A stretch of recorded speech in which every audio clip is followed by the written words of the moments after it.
Asal mula tanah Jawa. Sejarah awal Pulau Jawa seolah terbungkus oleh misteri karena sama sekali tidak diketahui keberadaannya oleh dunia sampai pulau ini dikunjungi oleh peziarah dari Cina Fahian pada tahun 412 Masehi. Berdasarkan buku Occult History of Java atau Sejarah Gaib Tanah Jawa karangan C.W. Leadbeater cetakan 1 Maret 2015 disebutkan pada tahun 2000 sebelum Masehi Pulau Jawa sudah menjadi koloni bangsa Atlantis. Tapi Atlantis hancur, kemudian Jawa menjadi negeri terpisah. Leadbeater atau Charles Webster Leadbeater adalah anggota dari Theosophical Society.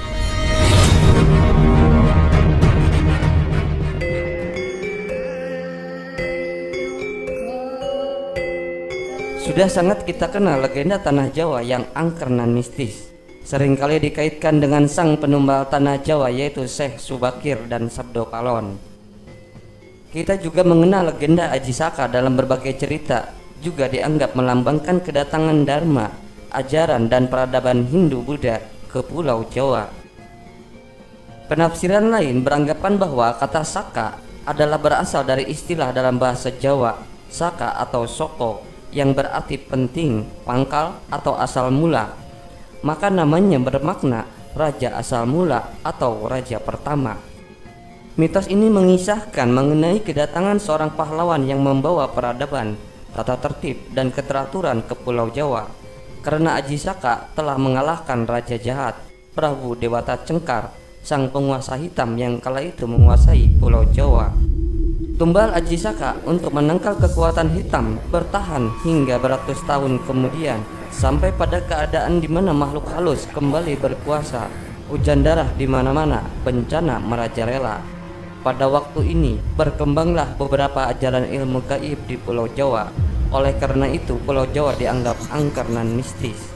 Kisah legenda ini tidak bisa dianggap sumber sejarah ilmiah. Namun, tidak juga kita menafikan sebagai salah satu sumber yang dapat mengisi kekosongan sejarah bangsa.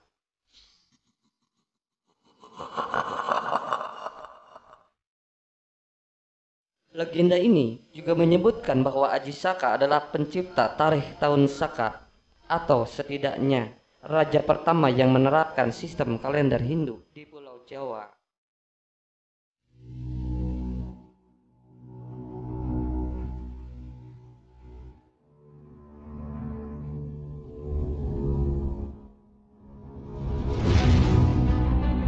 Dalam kisah lain asal-usul Pulau Jawa, pada abad ke-15 Masehi, datanglah Syekh Subakir, seorang ulama yang dikirim Kesultanan Turki Utsmaniyah ke tanah Jawa.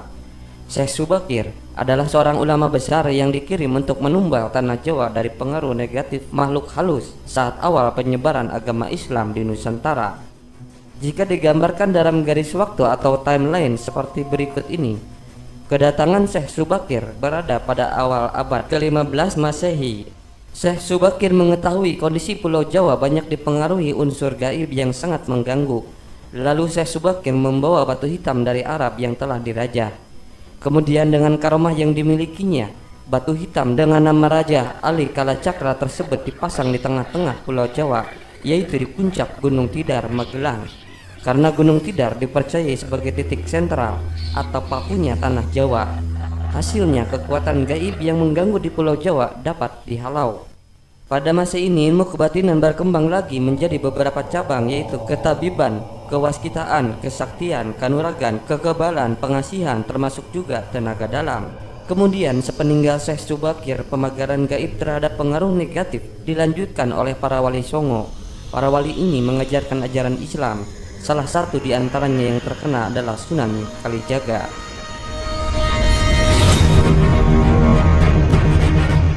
Masatoshi Iguchi dalam bukunya Java Essay, The History and Culture of Southern Country menjelaskan mengenai asal-usul Pulau Jawa. Iguchi mengambil sumber dari mitologi pewayangan Jawa. Dikisahkan zaman dahulu, mulai Aceh hingga Bali membentang dalam satu pulau. Dalam serat Mahaparwa karya Empu Satya tahun 851 Surya atau 879 Candra dari Memenang Kediri menceritakan dulu ada sebuah pulau panjang yang belum berpenghuni dan belum punya nama. Suatu ketika para dewa yang bersemayam di kahyangan Gunung Tengguru, Himalaya, datang ke pulau tersebut dipimpin oleh Sang Hyang Manikmaya atau Betara Guru dan menamakan pulau tersebut dengan Dawa yang berarti pulau panjang, sesuai dengan keadaan dari pulau tersebut yang waktu itu membentang dari Aceh hingga Bali. Sementara itu di tanah Hindustan ada seorang Brahmana yang diperintahkan ayahnya untuk mencari pulau yang panjang atau pulau Dawa atau pulau Jawa agar bertapa di sana. Brahmana tersebut adalah Prabu Ajisaka, putra Prabu Iwasaka, putra Empu Ramadi, putra Sang Hyang Ramaparwa, putra Sang Hyang Hening, putra Sang Hyang Menang, putra Sang Hyang Nurasa, putra Sang Hyang Nur Cahya atau Sayyid Anwar, putra Sang Hyang Sith, Nabi Sith, putra Sang Hyang Adamo atau Nabi Adam. Setelah beberapa lama, akhirnya Ajisaka menemukan Pulau Jawa lalu mengelilingi seluruh pulau, dan di sepanjang perjalanannya banyak menemukan tanaman Jawawut. Akhirnya Ajisaka menamakan kembali pulau ini dengan nama Pulau Jawa, diambil dari nama Jawawut. Setelah mengelilingi Pulau Jawa dalam 103 hari, Ajisaka melakukan pembukaan hutan di Gunung Hiang atau Gunung Kendeng sebagai manusia pertama di Jawa dengan sebutan Empu Sengkala. Bersamaan dengan itu dimulailah tahun Jawa atau tahun Saka dengan sengkalan Cebuk Sawuk yang berarti tahun kepala satu.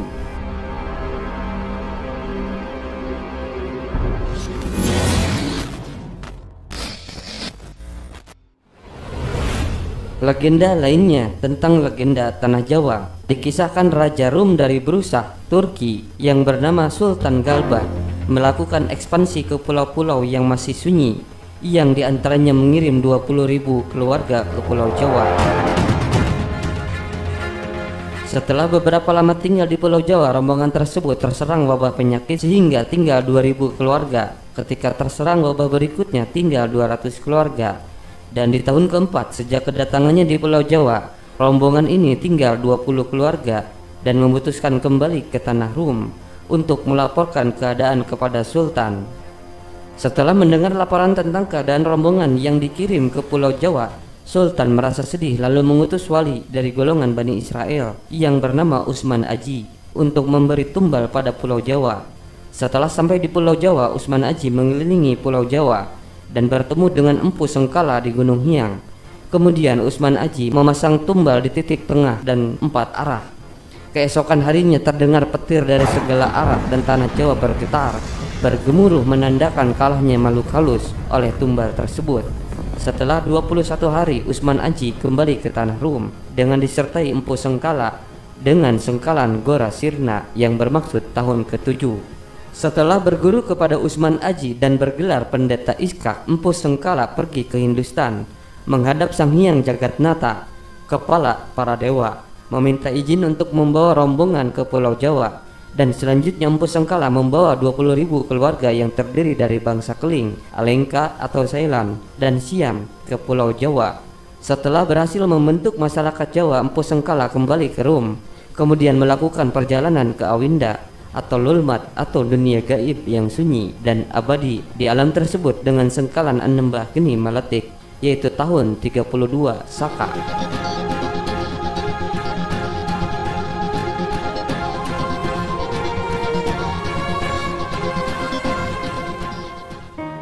Kisah legenda ini menarik untuk kita cermati.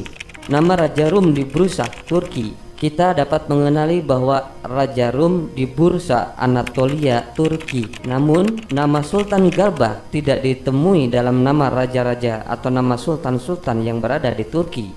Dengan mudah kita dapat melakukan searching dengan Google. Pengiriman puluhan ribu keluarga ke Pulau Jawa dari Keling, Ceylan, dan Siam ke Pulau Jawa nampaknya terjadi kekeliruan oleh penulis legenda. Puluhan ribu keluarga tersebut diangkut terjadi hanya pada zaman penjajahan Belanda di tanah Nusantara. Pemberangkatan dari tanah Keling itu dari pelabuhan yang berada di Chennai atau Madras, India sekarang. Kemudian tentang nama Sang Hyang Jagatnata atau kepala para dewa, ini mengacu kepada sosok Semar.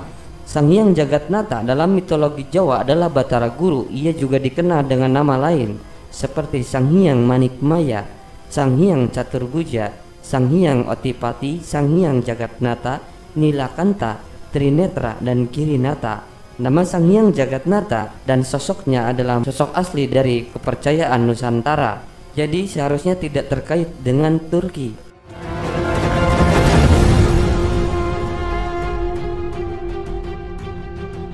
Kemudian kedatangan Usman Aji yang membawa tahun Saka, dan dikatakan bahwa tahun Saka menandakan mereka datang pada awal tahun Saka, yaitu tahun 78 Masehi, mungkin tidak cocok. Penggambaran bahwa Pulau Jawa yang masih kosong pada tahun awal Saka 78 Masehi mungkin keliru.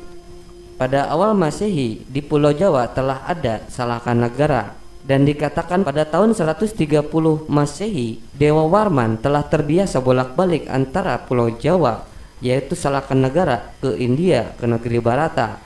Artinya pelabuhan telah ramai kunjungan dari India ke Jawa, dan tentunya di Pulau Jawa telah ramai atau banyak orang. Kita cermati juga tentang datangnya Syekh Subakir ke Pulau Jawa pada abad ke-15 Masehi, yang menggambarkan betapa Pulau Jawa dikuasai oleh seorang raja dengan menumpahkan darah. Bahkan ada cerita raja tersebut sering memakan manusia. Benarkah demikian? Bukankah pada abad ke-14 atau akhir abad ke-13 di kita telah ada peradaban Majapahit, dan pada tahun 478 Masehi Majapahit baru runtuh, sementara pada abad ke-16 Pajajaran baru runtuh. Bila kita mundur lagi ke belakang, zaman kerajaan pada sebelumnya, yaitu pada abad ke-8 atau ke-9, telah ada kerajaan Medang atau Mataram kuno atau Mataram Hindu. Lebih ke belakang lagi kita bisa melihat kerajaan Tarumanegara, kemudian Salakanagara, dan tahun 45 sebelum Masehi telah ditemukan peradaban di Subang, Jawa Barat. Lebih mundur lagi kita melihat sisa fosil yang ditemukan oleh Dr. Yondri di Gua Pawon, Kabupaten Bandung Barat, yang berusia bahkan hingga 11.000 tahun. Lebih mundur lagi ke belakang kita mengetahui ada jejak 600.000 tahun di Rancah Ciamis adalah manusia yang menghuni Pulau Jawa. Bahkan manusia Sangiran, Trinil di Pulau Jawa telah berusia lebih dari 1,5 juta tahun.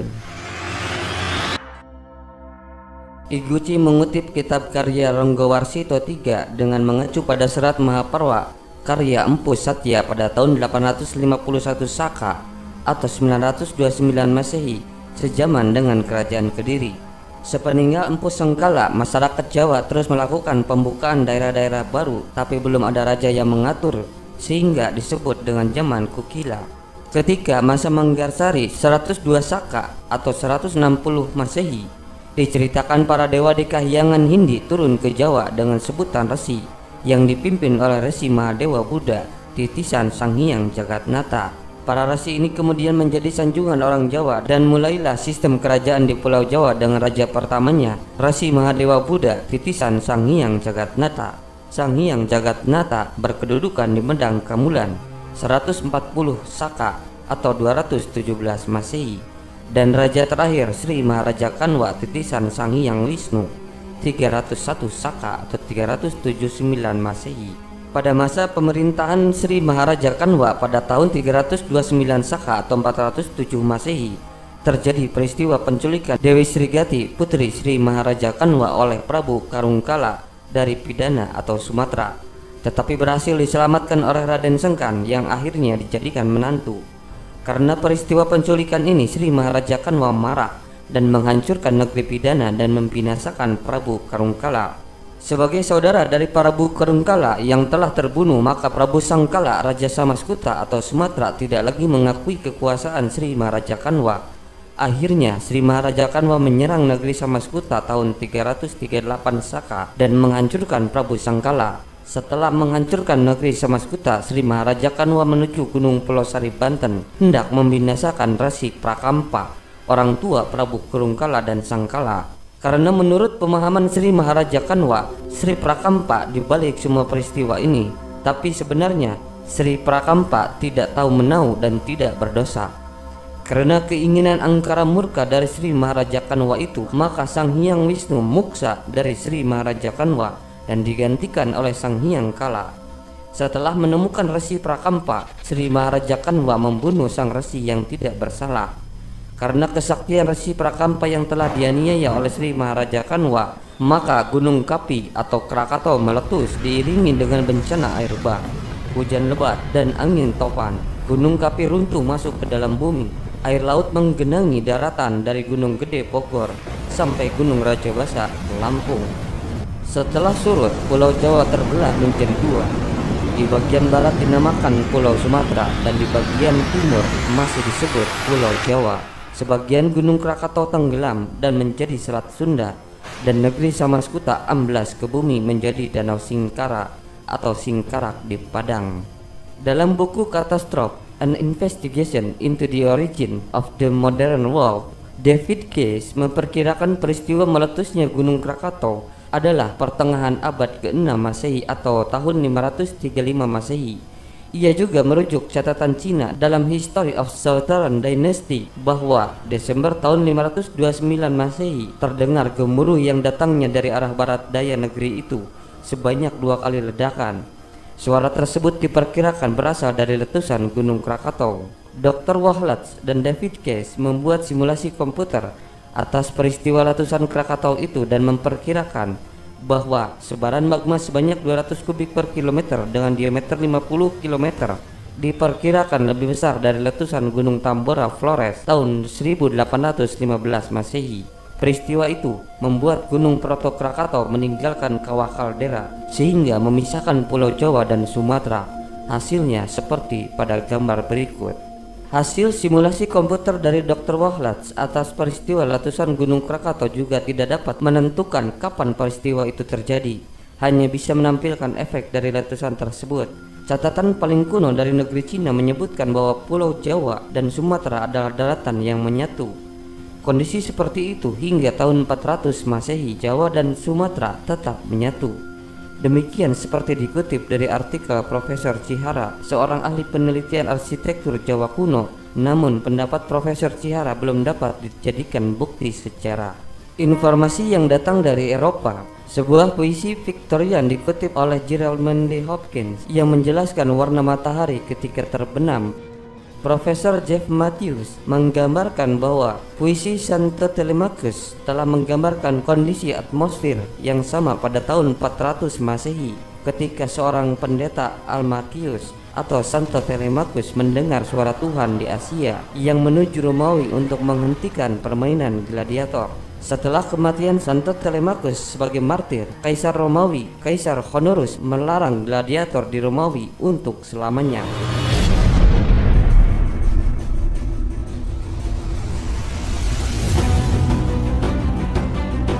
Kata bursa mungkin berasal dari kata bursa.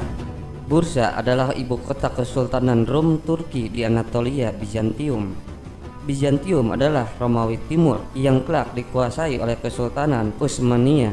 Sultan Galbah tidak dikenal dalam daftar Sultan-Sultan Seljuk Turki atau di zaman dinasti Utsmania. Mungkinkah Galbah dimaksud adalah Galba? Nama ini adalah nama Kaisar Romawi yang berkuasa selama 7 bulan dari 24 Desember tahun 68 sampai 15 Januari tahun 69 Masehi. Galba awalnya adalah seorang gubernur Hispania Tarraconensis, adalah salah satu dari 3 provinsi Romawi di Hispania.